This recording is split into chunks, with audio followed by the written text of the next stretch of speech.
Students, good morning. Today we will continue with chapter number 5, Judiciary. In that, today we will continue with the point that about the structure of courts in India. If we talk about India, we have three different levels of courts: lower level, high court, and supreme court.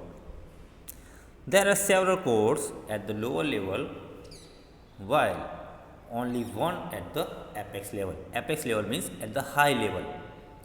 Each states have their own high courts and only one supreme court is there, which is located in New Delhi.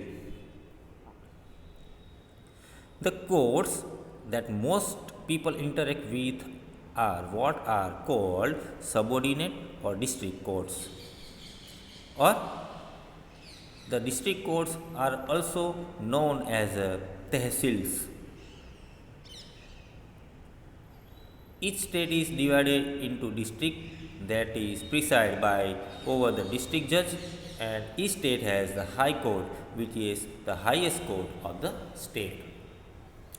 In each state there are district courts.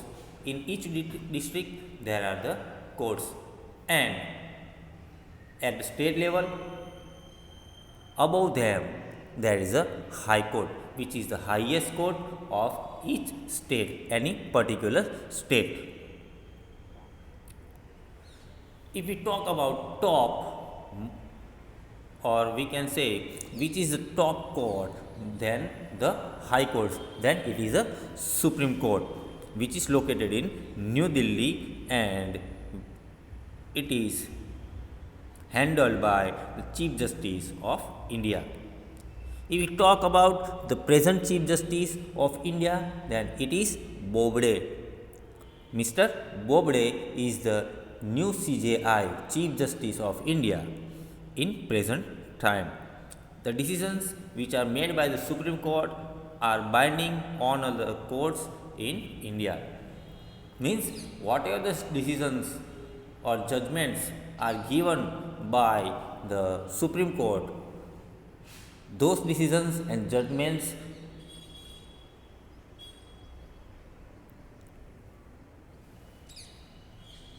have to follow by the other courts, or other courts are binding with the Supreme Court. The structure of the courts from lower to the highest level is said that resemble a pyramid. So, this pyramid you have to draw in your notebook. Here some information is given. High courts were first established in three presidency cities of Kolkata, Bombay and Madras in 1862, means during the time of Britishers, which is established by the Dalhousie. The High Court of Delhi came up in 1966. Currently, there are 25 high courts, while many states have their own high courts.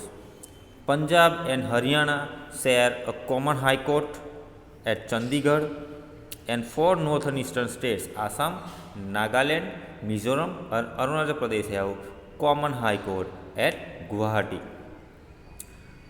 If we talk about Andhra Pradesh, means Amravati, and Telangana, means Hyderabad, have separate high courts from 1st January 2019, as these two, as the Telangana is separated from Andhra Pradesh. Some high courts have benches in other parts of the state for greater accessibility. So, here the one question raised about the connection of each courts. Are the different level courts connected to each other? Then the answer is yes. In India, we have an integrated judicial system. meaning that the decision made by higher courts are binding on the lower courts, and the decision which are making by the supreme courts are binding on the high courts.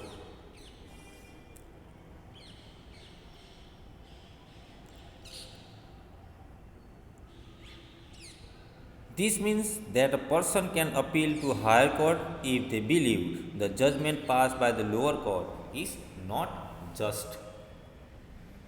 Means a person who is not satisfied with the judgment of lower courts, district courts, or any subordinate courts, they can directly appeal to a higher courts.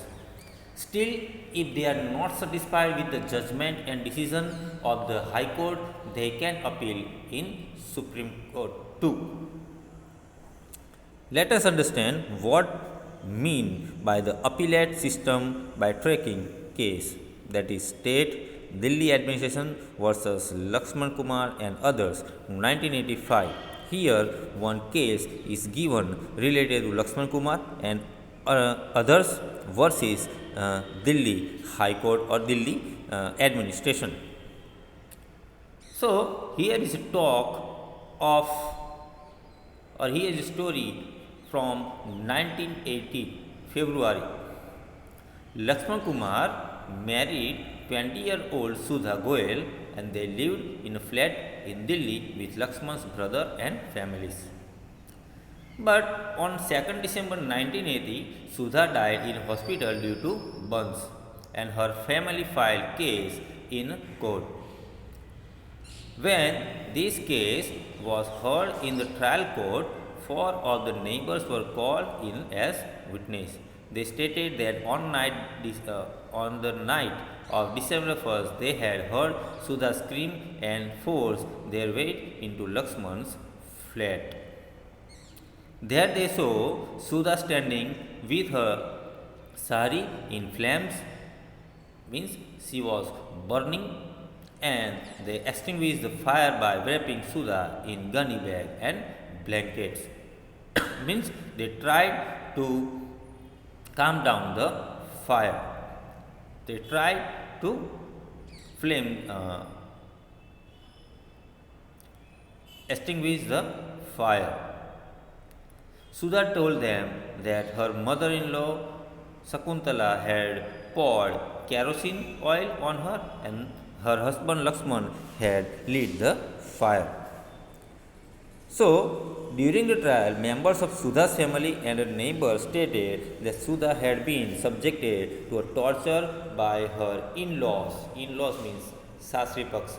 That they were demanding more cash, a scooter and a fridge and the birth of first child. In short, we can say they are forcing Sudha to give them dowry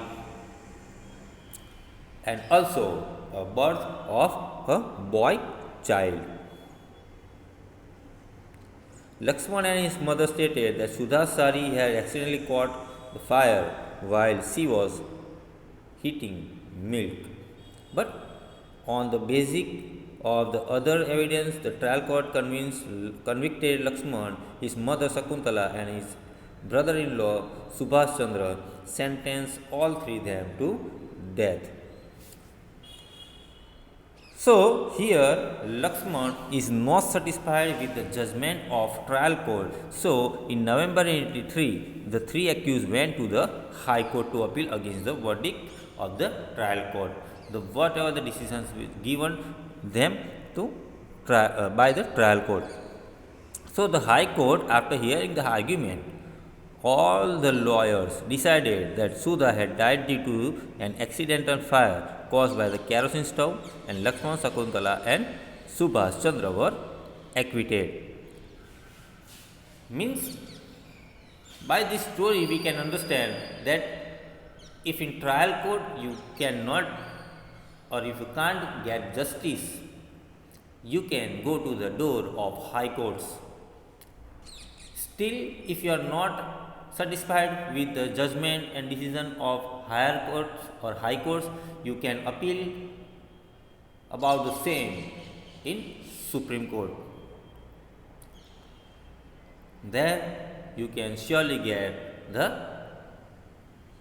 justice. In 1985, the Supreme Court heard this appeal against the acquittal of Lakshman and the two members of his family, and Supreme Court heard the arguments of the lawyers and reached the decisions that was different from the High Court. They found Lakshman and mother guilty but acquitted the brother-in-law Subhas because they did not have enough evidence against him. The Supreme Court decided to send the accused in prison for life. So, till here we discuss today. We will discuss more about this chapter in our next video, and the topic which we will discuss in our next video is what are the different branches of the legal system. Till then, thank you. Have a nice day.